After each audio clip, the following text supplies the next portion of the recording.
Tax से जुड़े हर उलझनों को दूर करने के लिए लेकर हम हाजिर हैं आपका पसंदीदा शो टैक्स गुरु, जहां हम नियमों के दायरे में रहकर टैक्स बचाने के बेहतरीन तरीके आपको बताते हैं। नमस्कार, मैं हूं लक्ष्मण रॉय और हमारे साथ इस बार होंगे जाने माने टैक्स एक्सपर्ट मुकेश पटेल साहब। मुकेश पटेल साहब, आपका स्वागत है। आप अहमदाबाद से जुड़ रहे हैं और हमारे टैक्स गुरु शो के जो खासियत है वो है कि हर एक्सपर्ट जो है कुछ ना कुछ अपना रिसर्च करके आते हैं, जो आमतौर पे आपको कहीं देखने, पढ़ने को या सुनने को नहीं मिलता है। तो मुकेश पटेल साहब ने भी कई सारे मुद्दों पर खास रिसर्च किया है जो आपको टैक्स बचाने में काफ़ी मदद करने वाले हैं। तो मुकेश पटेल साहब से इन सारे मुद्दों पर बातचीत करेंगे। मिसाल के तौर पर हम बात करेंगे सॉवरेन गोल्ड बॉन्ड में करते हैं अगर आप निवेश तो कैसे बनेगी टैक्स की देनदारी।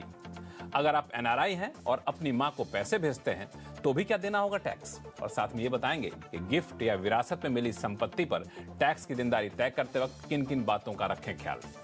इन सारे मुद्दों पर बातचीत करेंगे। लेकिन सोवरेन गोल्ड बॉन्ड एक ऐसी स्कीम जो सरकार ने लाई थी करीब 8 साल पहले, और इसका मकसद ये था कि फिजिकल गोल्ड ना रखें, सोवरेन गोल्ड बॉन्ड में निवेश करें। कई सारे आकर्षक इसमें इंटरेस्ट का फ़ायदा दिया जाता था और इसमें यह था कि 8 साल बाद अगर आप इससे पैसा निकालते हैं तो आपको टैक्स में बड़ी छूट या रियायत मिलती थी। अब 8 साल लगभग पूरा होने को है कुछ महीने बाद, तो कई लोग पैसा निकालने की सोच रहे होंगे। और चूंकि रिटर्न इसमें जब से लॉन्च किया गया था तब से रिटर्न इसमें 200% से भी ज़्यादा का आया है, तो कई लोग पैसा लगाना भी सोचते होंगे। तो इन दोनों लोगों के लिए बड़ी काम की खबर है। तो सबसे पहली बात मुकेश पटेल साहब ये बताइए कि जो लोग सोवरेन गोल्ड बॉन्ड में निवेश करना चाहते हैं अब भी, या फिर जो लोग पैसा निकालने के मन बना रखे हैं अगले कुछ महीनों बाद जब 8 साल पूरा हो जाएगा तब, तो इसमें टैक्स का कैलकुलेशन कैसे करें वो। लक्ष्मण जी, ये आपने बहुत सही समय चुना है, क्योंकि जैसे आपने बताया नवंबर 2015 में ये सॉवरेन गोल्ड बॉन्ड की स्कीम शुरू हुई और सरकार का मकसद ये था कि फिजिकल गोल्ड की जगह अगर लोग ये अपने अकाउंट से इलेक्ट्रॉनिक गोल्ड होल्ड करें तो वो एक तो सुरक्षित है, आपको प्योरिटी की और उसकी गारंटी है। इसमें एक और भी एक लुभावनी बात थी कि हर साल आपको जैसे सेविंग बैंक अकाउंट पे कुछ ब्याज मिलता है, ऐसे 2.5% का इंटरेस्ट मिलता है, हालांकि वो टैक्सेबल है। एक मिनट, मेरा एक सवाल ये है कि जब मैं सोवरेन गोल्ड बॉन्ड में पैसा लगाता हूँ तो सोवरेन गोल्ड में पैसा लगाते वक्त हम जो पैसा लगाया उसमें तो कोई छूट हमें नहीं मिल रही है। जो 2% या जो भी इंटरेस्ट सरकार देगी उस पर हमको टैक्स देना पड़ेगा, और गोल्ड की कीमत बढ़ गई तो वो जो फायदा होगा उस पर कोई टैक्स नहीं बनता है। मैं वही कह रहा हूं कि जब आपका वो 23,000, समझिए अभी 61,000 के पास चल रहा है, नवंबर में जब 8 साल पर रिडेम्पशन होगा और रिडेम्पशन पर आपको ये पैसा मिलता है तो 1 रुपया भी आपको टैक्स नहीं लगेगा।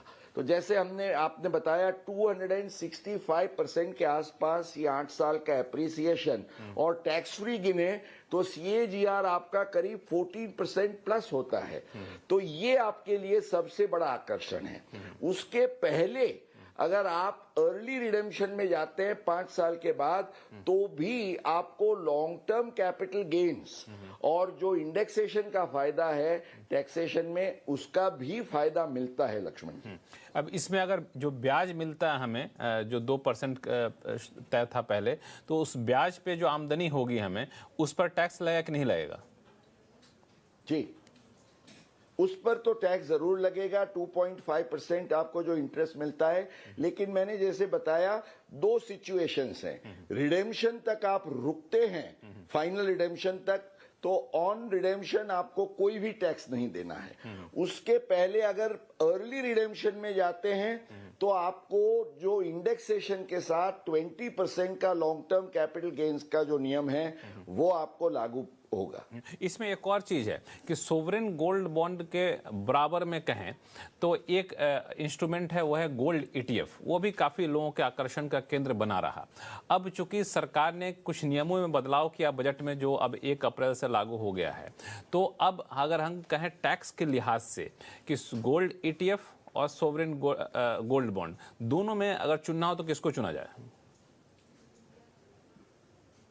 बिल्कुल लक्ष्मण जी, ये समझिए 1 अप्रैल के बाद अगर आपको निवेश करना है ऐसे गोल्ड में तो ईटीएफ के मुकाबले अब सॉवरिन गोल्ड बॉन्ड आपके लिए बड़े आकर्षक रहेंगे टैक्स पॉइंट ऑफ व्यू से। क्यों? क्योंकि जो ईटीएफ है वो जो नियम बदला गया कि स्पेसिफाइड म्यूचुअल फंड के यूनिट्स माना इक्विटी नहीं है जो डेट के दायरे में आते हैं, उसके लिए deemed short term capital gain का नियम लागू होगा। इसलिए आपको लॉन्ग टर्म का इंडेक्सेशन और जो कंसेशनल रेट का फायदा ईटीएफ के नए निवेश में नहीं मिलेगा, जबकि सॉवरिन गोल्ड बॉन्ड में आपको उसके मुकाबले ये फायदा बिल्कुल बरकरार रहेगा, बना रहेगा। तो ये आपको ख्याल में रखना है। तो अगर आप गोल्ड ईटीएफ में पैसा लगाने जा रहे हैं या फिर आप सोच रहे हैं गोल्ड ईटीएफ में लगाऊं या फिर सोवरेन गोल्ड बॉन्ड में लगाऊं, तो टैक्स की देनदारी के हिसाब से देख लीजिए। जैसा कि मुकेश पटेल साहब कह रहे हैं, गोल्ड बॉन्ड ज़्यादा फायदेमंद है, और अगर आप गोल्ड बॉन्ड में पैसा लगा चुके हैं, लगाने की सोच रहे हैं, तो उसमें भी टैक्स की देनदारी इन्होंने बहुत बखूबी समझा दिया। ये समझकर आप पैसा लगाएंगे तो निवेश बेहतर कर पाएंगे और फायदा भी ज़्यादा कमा पाएंगे और टैक्स भी बचा पाएंगे। चलिए अब सीधे चलते हैं वाराणसी, जहाँ से हमारे साथ फोन लाइन पर जुड़ चुके हैं कमल कुमार सिंह साहब। कमल जी नमस्कार, कैसे हैं आप? नमस्कार लक्ष्मण जी, मैं बढ़िया हूं। मैं बनारस से बोल रहा हूं जी, बताएं क्या उलझन है आपकी? सर, मेरा सवाल है कि 2004 में हमने अपनी वाइफ के नाम से एक लैंड लिया था, कृषि।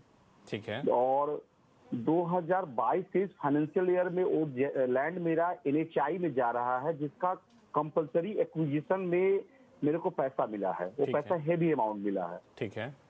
अब वो पैसा आवासीय जोड़ के एनएचआई ने हमको दिया है, तो क्या अब इस पर कैपिटल गेन लगेगा या नहीं लगेगा? पहला सवाल। और दूसरा सवाल मैं आपके पास आऊंगा, फोन लाइन पे बने रहिए। पहला सवाल का जवाब लेते हैं मुकेश जी से, जो हमारे टैक्स एक्सपर्ट हैं, फिर दूसरा सवाल आपसे पूछूंगा। फोन लाइन पे बने रहिए। मुकेश जी, बड़ा इंटरेस्टिंग सवाल है। एग्रीकल्चर लैंड के तौर पर लिया था, अब एनएचआई ने जो इनको कंपनसेशन दिया है वो रेजिडेंशियल प्रॉपर्टी के तर्ज पे दिया है।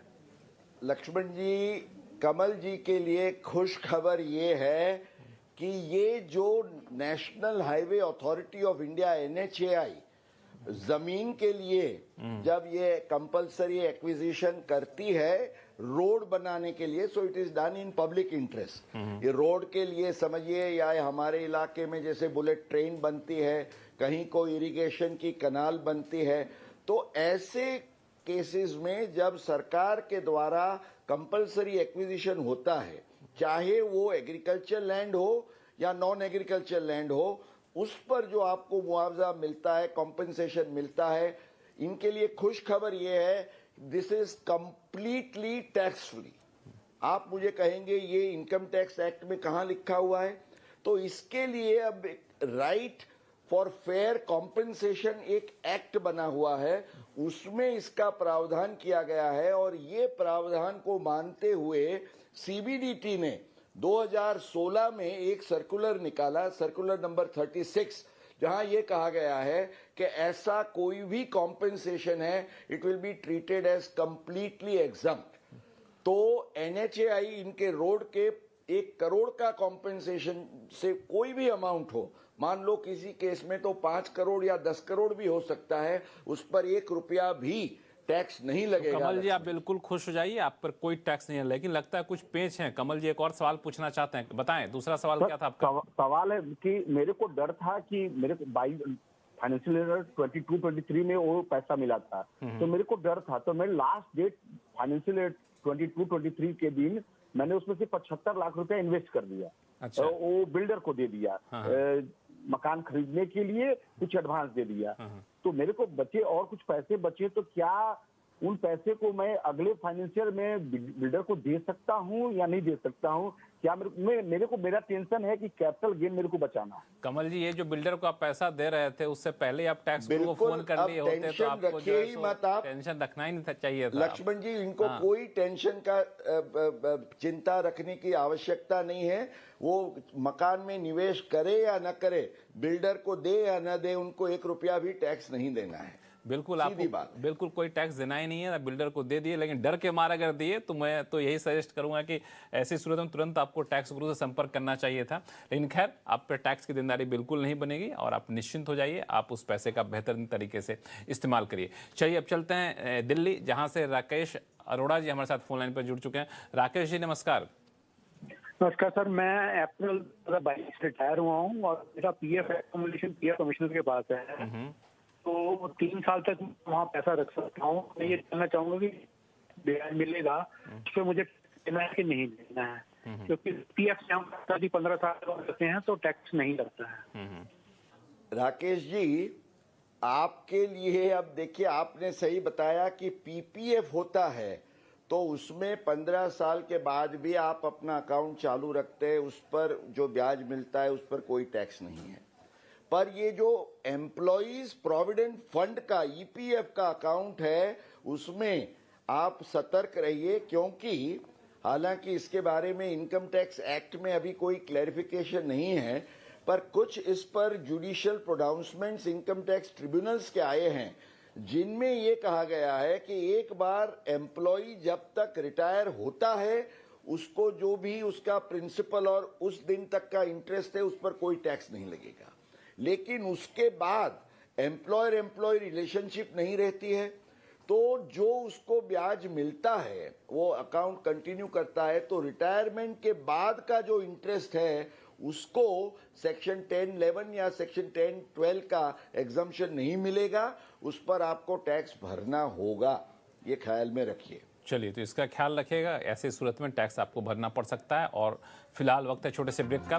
ब्रेक के बाद बताएंगे आपको कि गिफ्ट में मिली संपत्ति पर टैक्स की देनदारी तय करते वक्त किन किन बातों का रखें ख्याल, बताएंगे छोटे से ब्रेक के बाद।